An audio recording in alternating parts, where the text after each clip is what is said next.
Today's video, I'm going to be sharing how to prevent 3 of the most annoying problems when it comes to doing your nails. The first one is going to be bubbles.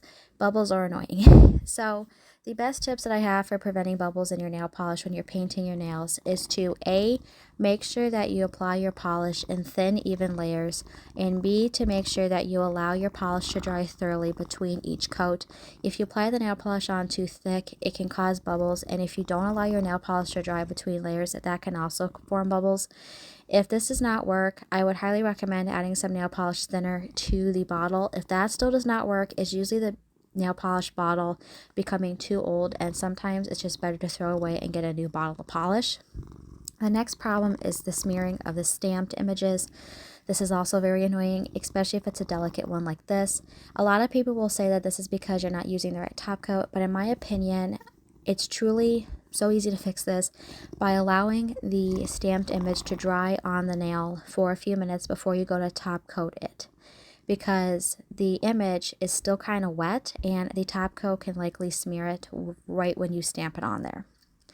So for the third one, which is how to prevent the stamp from being uneven and bulky on the nail, this can be prevented multiple different ways. The first way is to make sure that you do not apply too much polish onto the reverse stamped image.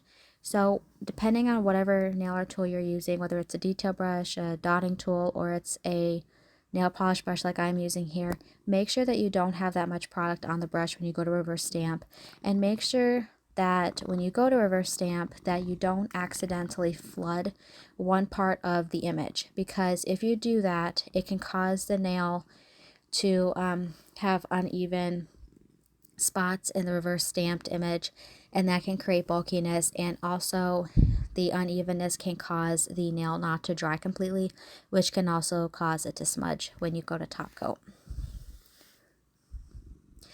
I would highly recommend waiting for about 10 minutes or longer until the image is dry, where it's a little bit tacky, but it's not fully dry, so that you can attach it to the nail easier.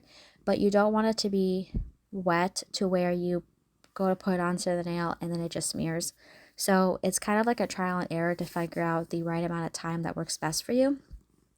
When it comes to top coating, my best tip is make sure you float a layer of top coat over your nail and that you cap the free edge, but make sure that when you are top coating that you don't allow the brush of the bottle to touch the nail. Especially when you are top coating over a stamped image, this will help prevent the top coat from smearing your design.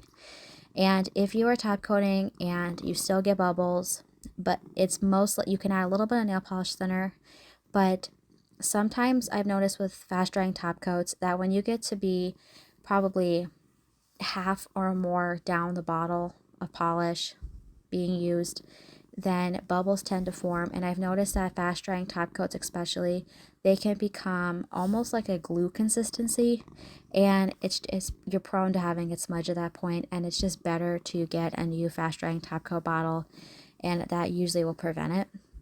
They also say that when you go to top coat that you should not shake the bottle, because that can cause air bubbles. That's another tip that I recommend too, is just making sure that you let the polish sit if you do shake it up a little bit. So one thing I'm going to show when it came to top coating this, I did not realize that part of the little diamond on the top here was sticking up. I did not see that, even though I can see it in the video here. So when I top coated that, I did not realize that was not glued down, and that did end up smudging a little bit. That was my fault. I did not see that. So just make sure that your nail polish dries a little bit on the nail before you go to top coat, and you should be good to go. So hopefully these will help anyone out who needs the help.